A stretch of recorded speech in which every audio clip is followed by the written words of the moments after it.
આપણે ધોરણ 6 ની અંદર સામાજિક વિજ્ઞાનમાં આપણું ઘર પૃથ્વી પાઠ અત્યારે ચાલે આપણે એની અંદર આપણે પહેલાં ગ્રહો વિશે ભણ્યા તો આપણે જોયું કે ગ્રહો કેટલા છે ગ્રહો કેટલા 8 કેટલા ગ્રહો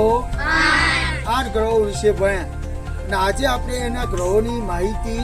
બાળકો આપણને પ્રવૃત્તિ દ્વારા આપશે કે જેથી આપણે સરળ રીતે એને સમજી શકીએ અને આપણને એ વસ્તુ લાંબો સમય યાદ રહે જો આપણે ચોપડીમાં ભણ્યા આપણે પુસ્તકનો ઉપયોગ કરતા નથી આપણે એમનામ તમને ગ્રહો વિશે સમજાવ્યું હવે એ તમે તૈયાર કરી હવે તમે અહીંયા એ રજૂઆત કરશો તો તમને લાંબો સમય યાદ રહેશે તો જો આપણે આજે ગ્રહો વિશે આપણને એક બાળકો સમજાવશે એ આપણે સમજીશું અને એને લાંબો સમય યાદ રાખીશું ચલો આપણે ગ્રહોની શરૂઆત કરતાં પહેલાં આપણો જે જીવનનો દાતા મુખ્ય જેને આપણે તારા તરીકે ઓળખીએ એક પ્રકાશિત તારો સ્વયં પ્રકાશિત તારો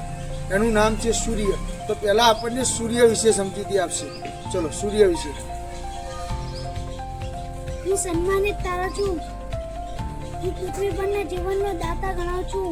હું પૃથ્વી કરતાં 13 લાખ ઘણો મોટો છું મારી આજુબાજુ ચક્કર લગાવતા 1000 કિલોના વ્યક્તિ વિમાનમાં બેસીને 107 વર્ષ નીકળી જાય છે હું ગુરુત્વાકર્ષણ બળ હું પૃથ્વી કરતાં 28 ગણું વધારે છું હું પૃથ્વી કરતાં 15 કરોડ કિમી દૂર છું આપણે આ સૂર્ય વિશે સમજૂતી લીધી હવે સૂર્ય પછી જે ગ્રહોની શરૂઆત થાય તો આપણે જોયું હતું કે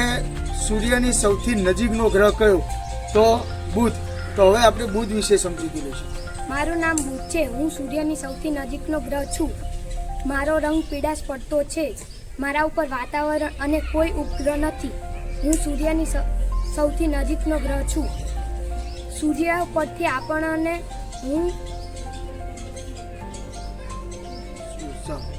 હવે એના પછીનો ગ્રહ લઈશું આપણે શુક્ર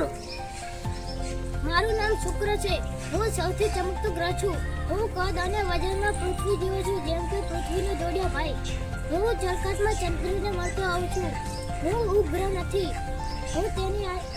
મારે કોઈ ઉપગ્રહ નથી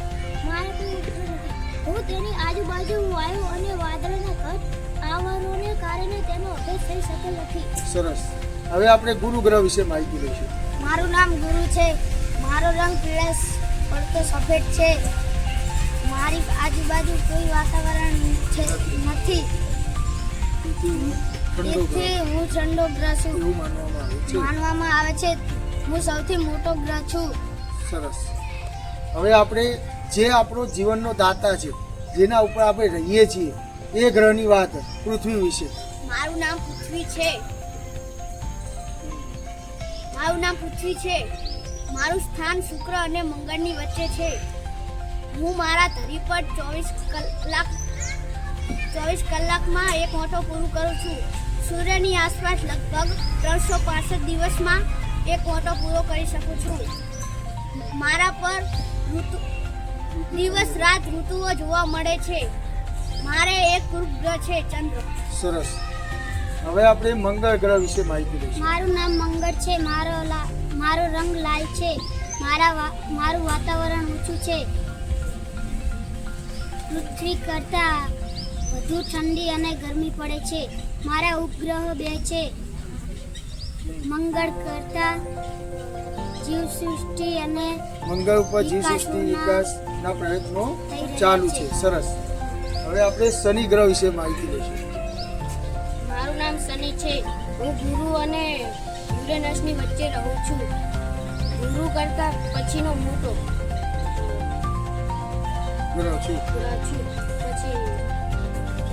મારી આજુબાજુ વલયો આવેલા છે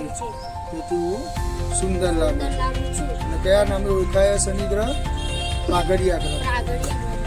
અને ઉપગ્રહ 62 થી વધુ ઉપગ્રહ આવે છે સરસ સરસ હવે આપણે યુરેનસ વિશે જોઈશું મારું નામ છે યુરેનસ હું પૃથ્વીથી એટલો દૂર છું કે તે સામાન્ય દૂરથી દેખાતો નથી હું સૂર્યનું તેજ પણ આંચુચા છત્રીની જેવું લાગુ છું હર્ષલ નામના ખગોળશાસ્ત્રીએ 1781માં મને શોધી કાઢ્યો હું ખૂબ જ ઠંડો ગ્રહ છું સરસ જો આ બધા ગ્રહ ઠંડા હશે કેમ કે સૂર્યથી બહુ દૂર આવેલા એટલે આપણે જોઈએ કે જે સૂર્યથી ગ્રહ દૂર હોય એમ એ ગ્રહ કેવો હોય? ઠંડો હોય. હવે આપણે જોઈશું નેપચ્યુન વિશે. મારું નામ નેતરાજ છે. મારું રંગ લીલું છે. હું આ તેના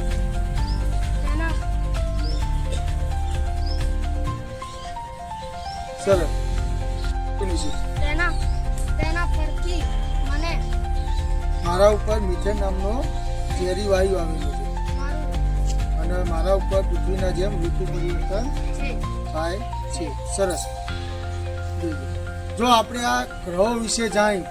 તો હવે આપણને એ ખબર પડી કે આ ગ્રહ આ પ્રકારનો ગ્રહ છે. તો આપણે જો 8 ગ્રહો જોયા અને એક સૂર્ય વિશે માહિતી લીધી તો આપણને આટલા 8 ગ્રહો અને સૂર્ય વિશે માહિતી સ્પષ્ટ થઈ ગઈ. તો આપણે આ માહિતી ખાસ યાદ રાખવાની. હવે આપણે જોઈએ કે આ ગ્રહો ફરે છે કેવી રીતના. તો આપણે જોયું કે આ બધા ગ્રહો મોસ્ટ ઓફ સૂર્યની આજુબાજુ ફરે છે, પરિક્રમણ કરે છે. તો આ કેવી રીતના ફરતા હશે અને પોતાની ધરી ઉપર કેવી રીતના ફરતા હશે એ હવે આપણે જોઈએ.